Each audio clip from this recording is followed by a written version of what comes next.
It's that time of year again where I get to talk about my favorite topic, which is MedtechVision.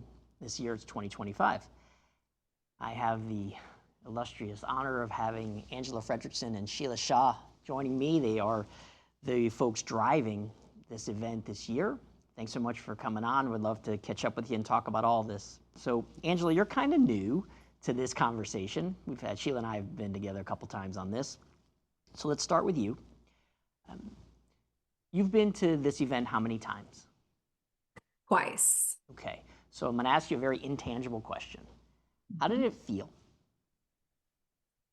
It felt warm. It felt like I had been there for many years prior. And that's a shift for me. I tend to be someone who gets a bit anxious going into networking settings. Conferences, when you're listening to the content, it's fine, but there's always that piece where it's time to go network. And that can be very intimidating. I'm someone who tends to get a bit more anxious in that setting.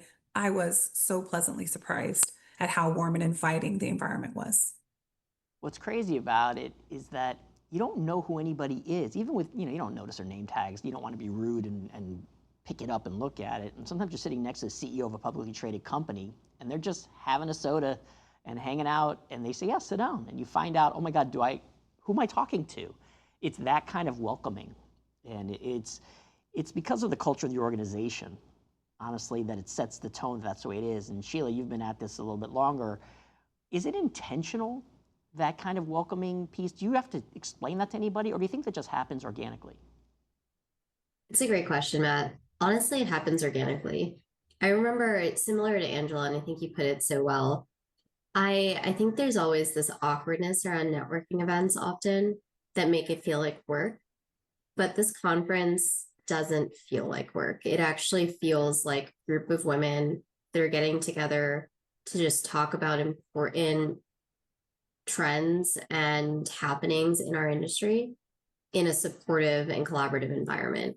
But it's not like, Lynette and Yvonne are calling each individual attendee beforehand saying, hey, make sure you're collaborative, make sure you're welcoming. It's just the type of conference that inspires that sort of behavior, which is why I love being a part of it. It is, and I can tell you from being one of the 3 or 4 men who go, that it's just as kind. I can't get over. I got dragged into a conversation because I was standing alone trying to stay out of the way at one meeting. And I think it was Lisa Carmelo. She does that to me all the time. And she just grabbed me by the coat and pulled me over because she saw me standing by myself. And that's the mentality there, is everybody's welcome. Everybody is on the same playing field. Everyone has something to say. Everyone can answer or ask a question. I thought it was just extraordinarily open, which is the word that I come up with. That there is no trepidation walking up, that everyone has a smile on their face when they walk in. Everybody. And there's a lot of running and hugging going on. It's very different than what you see at some of these other conferences. So let's talk about somebody who has never been before. Sheila, what would you say to somebody if you met them and you saw they had the right kind of experience background to encourage them to come to this event? Yeah, it's a great question, Matt. So I would say it's a few things. The reason that I started going is that I was looking for an environment where I could learn a lot, but also meet a lot of people. And so that was kind of first and foremost for me, and kind of the sort of reason and rationale for why I was looking for a conference to go to. And this conference definitely does that in spades. The conversations are very timely. They're focused around things that are happening in an industry right now. They're very tactical. So I learned a ton from the discussions and the panels that we had. But then there was so much networking around it. And as you mentioned earlier, everyone is willing to have a chat and everyone wants to have a chat. And so not only did I feel like I was learning a ton, I also felt like I got to meet a ton of people. And oftentimes I feel like at conferences, it's either one or the other, where you're learning, but maybe you don't have time to meet and network, or you're doing the latter and you don't have as much time to learn. And this one is a good balance of the two. So that's just tactically the reason why, the first reason why I was looking for a conference like this, and what I really took away from the first few conferences I went to. But secondly, I think you've already said it well, Matt, where everyone wants to talk to each other. And the reason why that is, the reason why the CEO at the Fortune 500 MedTech is willing to have that discussion is that everyone knows and remembers what it's like to be at every level before they got to where they got to. And so a big part of this conference and a big part of this community is helping prepare women for their continued and future careers in medtech. And the senior women that attend especially really love the ability to be able to do that for the junior women, because that is what was done for them. And actually, transparently, oftentimes there wasn't a forum like this to have done it for them. So they're looking for that forum to be able to do it for others. Well, that's interesting. I'm going to ask you both because you probably don't even know because it's you, but did you notice when you transitioned from being the person who wanted to be introduced to and meet people to the people that folks want to meet? Have you felt that happening to you yet? Because you're there, you probably just don't know it. So that's a very nice compliment. I do not think that people are coming to this conference to meet me, though I do have some pretty funny stories about raising twin boys that if anyone wants to talk through, I can share. But I feel like I gained so much from meeting women of all levels. I learned a lot about what it's like working in the junior levels right now. I learned tons about how to navigate my own career.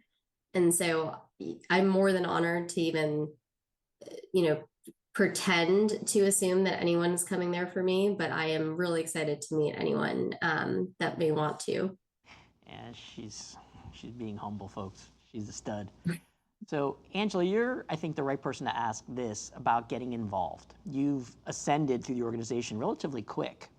If somebody is thinking about not just coming to the event, but wanting to be a member, what advice would you give them about joining, about getting involved? How could they have an impact here? Because I think most of the women, the DNA here is they don't want to just be a part of this. They want to do something. You hit the nail on the head, Matt. The thing that I think is really powerful about the organization is their willingness to bring people in who want to have their voices heard. If you think about the premise of the conference, it was about amplifying the voices of the most influential, the brightest women in our space. The organization operates that way behind the curtain as well. It's not just a conference, it's not just for the conference. So in our various committees, there are opportunities for you to influence the content that MedTech Women is going to be putting out to the public. You can provide your insights on what topics should be discussed, who should be on those panels. There is a remarkable opportunity to be boots on the ground, to actually actively shape what we're sharing with our audience. And this includes educational opportunities, it includes networking opportunities. There are really meaningful ways that people in this space can get involved. And again, similar to the conference, you are welcomed with open arms. We need bodies, right? This is an important mission. So we welcome people who want to get involved. And I think what they should know is that you're not just a number on a roster of people who are considered to be volunteers. You are actively going to be engaging with other, as you stated, Matt, other women who are passionate about what the ethos of this organization is. And you're going to actively be providing something to this organization that's tangible. This isn't theoretical, right? You're going to tangibly be able to contribute to something meaningful. The content is, for me, is what separates this from other places that I've been. The content is, I think the mistake that a few people on the fringes may make is they think it's women focused, and it's not. It's healthcare focused. It just happens to be women's perspective on healthcare. And when you get there, you go, oh, so this is just a different perspective on something that we've all been talking about. And I love that part of it. So I'm curious about the theme. So Shiela, help me out here because it's very futuristic and somewhat intangible on how you came to this decision on the theme that you wanted to put forward here, and what are the conversations are you expecting to occur? Yeah, for sure. So, you know, the theme, putting together a theme is always a challenge because we want to make sure that it appeals to a broad audience. We also want to make sure that it's timely and topical. And of course, one of the things that everyone is talking about right now is AI. And we were a little hesitant to create yet another conference on AI. But we started to pull that thread and we were thinking, well, it would be amiss not to talk about change and innovation and growth and how that's manifesting in our industry. But as we were having this conversation, we realized that there's actually a lot of change happening in our industry. And in some ways, it's not an evolution of the industry, it's really a revolution. And so, what we mean by that is there's a lot of transformation in multiple different ways. One is sure, tech. AI is absolutely becoming both internally within medtechs as well as externally with regards to the products and services they sell to their clients, part of the playbook. But it's more than that. It's also thinking about M&A more strategically. There's been some very, very large medtech transactions that have occurred over the last couple of years. What does that mean? What does that mean for innovation? What does that mean for R&D in medtech? There's been changes with org design and how companies think about centralizing innovation and digital and those functions that are changing the way they go to market. What does that mean? Where do we see that going? And importantly, where should future leaders in medtech, where should they be thinking about how they fit into this change? And that is really the conversation that we want to have and the conversation that we want to push forward in September. Yeah, I mean, to me, the goal in these kinds of things and panels and other times that I've spoke is you want to be a conversation catalyst. You want to bring up something that makes people say, huh, I hadn't thought of that. Or, yeah, I've thought of that and I would love to talk about it, and off they go. So, Angela, I don't know if you were, well, you were at the last couple, so you saw, but some of the conversations were intense. The questions, the responses, the almost rawness of the exchanges. So I'm curious if you're expecting that again, because this topic is about people's careers and where they're headed. So there's something about that that I'm curious how you get the crowd to ask these questions and how to get them involved. You're touching on something that's actually is a very, I'd say, more distinct area of the conference that we're putting more focus on this year, and that is attendee engagement. In the past, we've had attendee engagement, but this year, I think the shift is that we are looking for ways to give the audience an opportunity to engage with our panels. We've intentionally sought out some experts in this space. I'm sure you know Liz Cumby. If I say Liz Cumby, you know that name. Yes, I do. She is working with us directly to figure out more engaging ways to bring the audience in to the discussion. And so I think what you can expect this year is more of that. The panels are being asked to think through the way that they are designing the discussion and how they can elicit feedback and questions and engagement from the audience. Because just as you said, Matt, this isn't a passive conference. We don't want you to come and just sit and you're just hearing information. We want you to be moved to provide your own insights, to go and find someone that you can collaborate with to drive a meaningful change in your space as well. Yeah, because that was the only part, if there's any negative that I can say from the last few years that I've been, is there's too many questions. Everyone's got their hand up. And I don't know what you can do about that because you've got to keep the agenda going. You have another panel coming. And usually it spills over into the social hour or spills over into something else. And I think that's just a real positive sign, though, that everybody wants to have an opinion. They want to respond to what someone else said. They feel strongly about this. Exactly. And it's tough because, what do you do when you see a sea of hands go up? It's almost too much of a good thing. And so it'll be interesting to see how that goes. But I think better to have more than less, so. I agree. And that certainly is not your issue. Perhaps one thing I can share with you, this is a little bit of a teaser, but we're working through, we're working through a proposal right now to find ways to give people access to those speakers during the break. Okay. that we had, particularly during the lunch breaks. We're working through that. I don't want to say too much because we're still, we're still Yeah. sort of working through the details, but looking back at past events, I think we all appreciate exactly what you just said, Matt. Many people are inspired by these conversations. They are mobilized, right? And they have questions. They want to understand maybe more specifically, more nuanced ways of how they can get involved.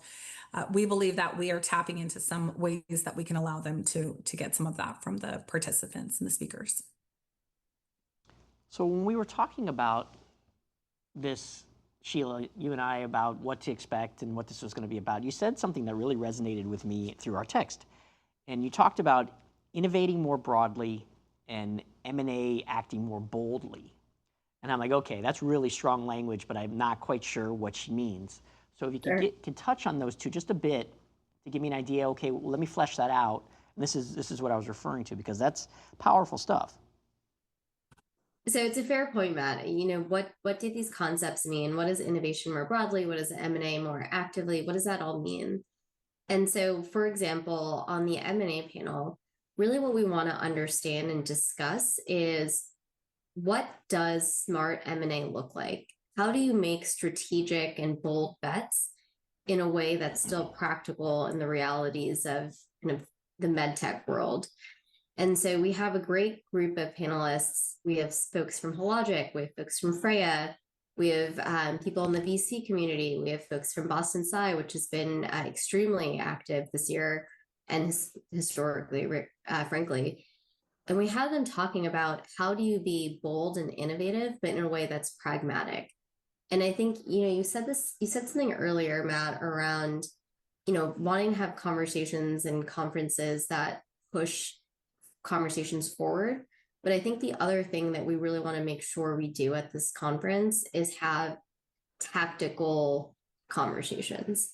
And so not conversations that are kind of pie in the sky and theoretical, but really helpful for those in the audience around how to think about key trends impacting our industry. And so that is one of the things we want to do on the M&A side, for example, is just make it more clear how some of these companies thought about M&A, how they think about M&A, and how they think about kind of big bets. I'll pause there for a second. Does that make sense? Yeah, it does. I think the goal here is to provide some insight by people who know about what they think is going to happen.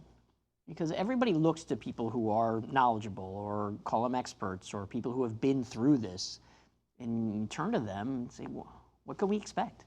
And when those people say it, usually it's based on a fair amount of whether it's research or knowledge or what have you. So I think that there's some value in that, because M&A has been a bit odd lately. They've been saying the IPO market is coming back. I'm waiting to see that. I haven't seen it as much, but there has been some acquisitions, there has been investment, there has been partnerships. So there's activity.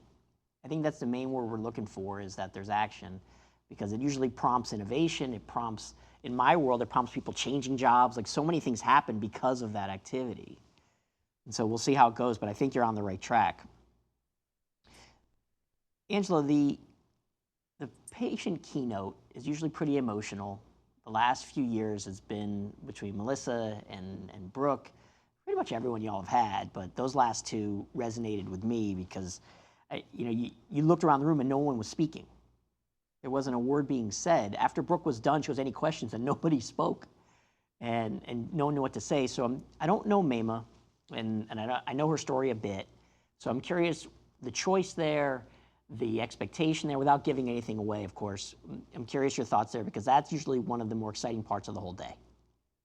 Yeah, if you were to ask me what I look forward to most, that is one of them.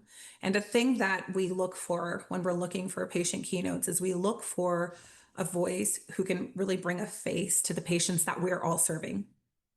And it's intended to connect us back to the why. Why do we do what we do? Why do we choose to stay in this space?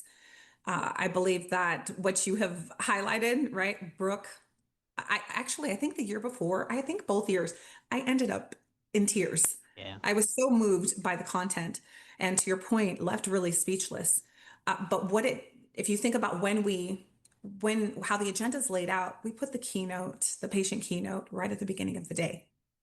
it is intended, right? Designed. The people that we bring on to speak as the patient keynote are people who have powerful stories and who are there to remind us of why we do what we do, how we can be stronger advocates for ourselves and others. And I think you're going to find that that MIMA is going to provide very much the same. Yeah, I mean, the small nugget I know about her background is already enough for me to say, okay, I'll listen. You know, because my mom's a survivor, and so anytime someone wants to talk about it, I'm here to listen, and that's for sure. Now, Shiela, people who are coming here, and they're not the first time, they've been here a couple times, what do you think is going to be either different or things that they should look forward to that have been the same with this meeting? Because I think people love to get an idea of what they're walking into. It's going to be the same sort of forward thinking and pushing the envelope conversations. I think in terms of key differences, Angela actually already alluded to this earlier.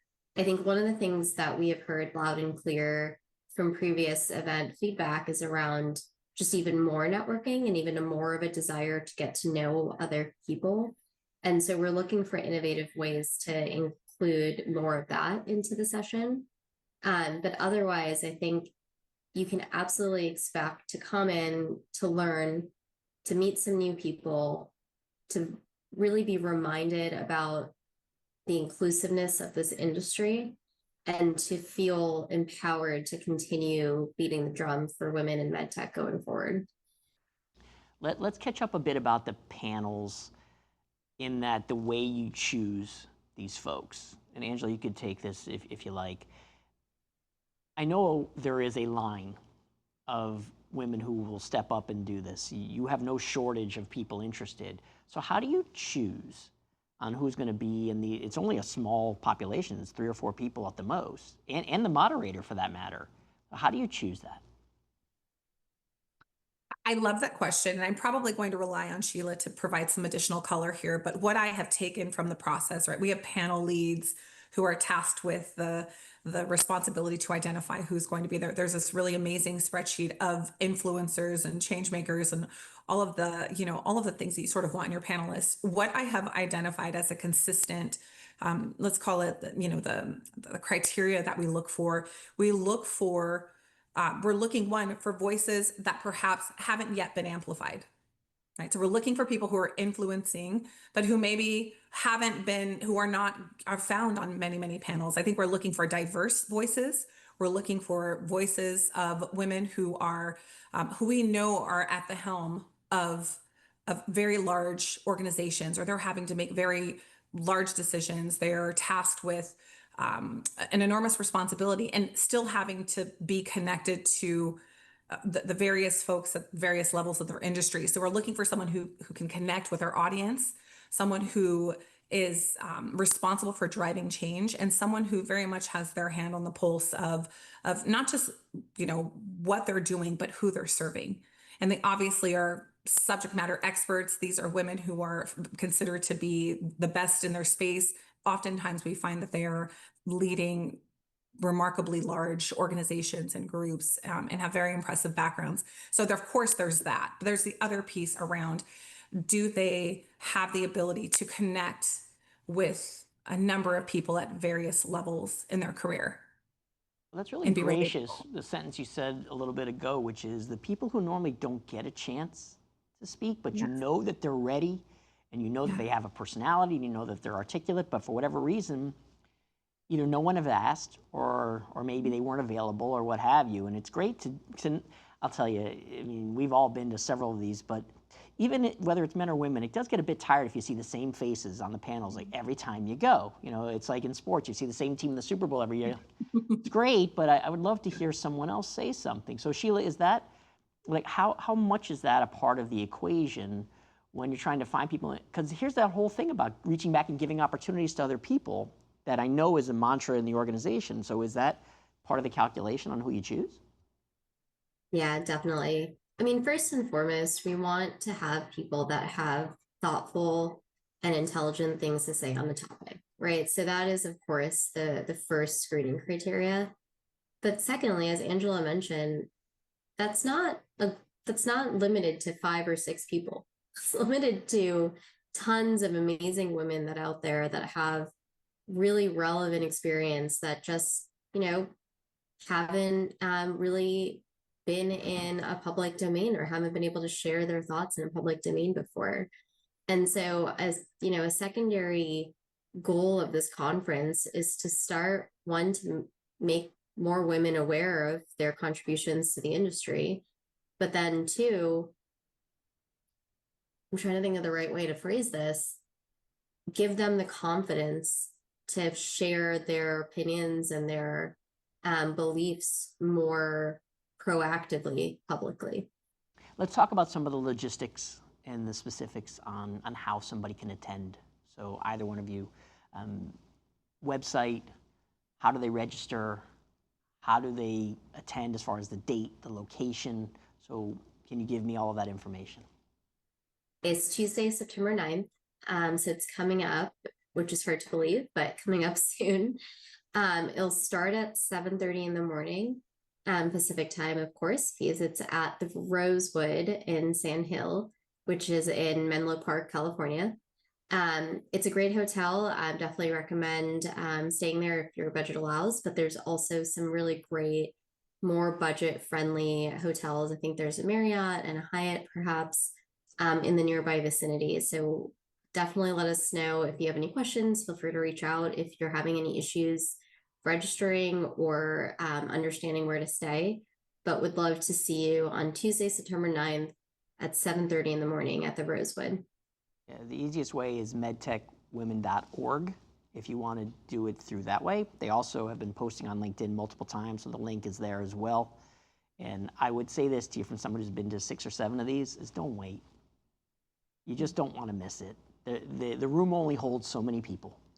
And so don't be on the outside looking in because you were saying, there's time. There isn't. I mean, I don't know how fast it fills up historically, but it seems like it's faster than usual. Every year, it seems to be shorter. Yeah, it's a great point. Yep. We definitely would love to have you there if you're interested in joining. But please don't, take this as lip service. If you do have any questions or you want to learn more, please reach out to Angela and myself. I'm sure even Matt would actually talk to your group about it. Yeah, man. I'll tell you everything you need to know. It is, you kind of float out of there. It's a very unique feeling when it's done. Most of the time when I've gone to these conferences, I don't want to talk anymore. I just want to go eat by myself, and that's it. This is one of the few that the networking hour I look forward to, and I stick around and grab a drink with some really funny people who are just so flippin' sharp. And so you don't want to leave early on this one. This is not one of those where the social part of it is a waste of time. It's actually probably the best time of this. So stay to the end, and you'd be surprised how many people you're going to see grabbing dinner together afterwards, because that's how much everyone's enjoying being together. So, Angela, is there anything that I left out that we need to make sure we add about logistics or the timing of all of this? I think it might be worthwhile, Matt, just to share that the breakfast hour, 7:30 to 8:30 is when you can register and you can have breakfast. People come to the breakfast. Yep. So make an effort to show up early if you can, and see who you're going to meet. It's one of your first networking opportunities. And I've met some really fantastic people at breakfast. The other thing I will say is the patient keynote starts at 9. So if for some reason you can't get there early, make 9 o'clock your deadline, because you don't want to miss the patient keynote. Excellent. Well, as usual, it's been a pleasure talking about one of my favorite topics. This has been the MedtechVision 2025, September 9th. Sign up. Don't wait. Shiela, Angela, thanks so much for joining. You've been fantastic ambassadors for MedTech Women. Thanks so much for being on.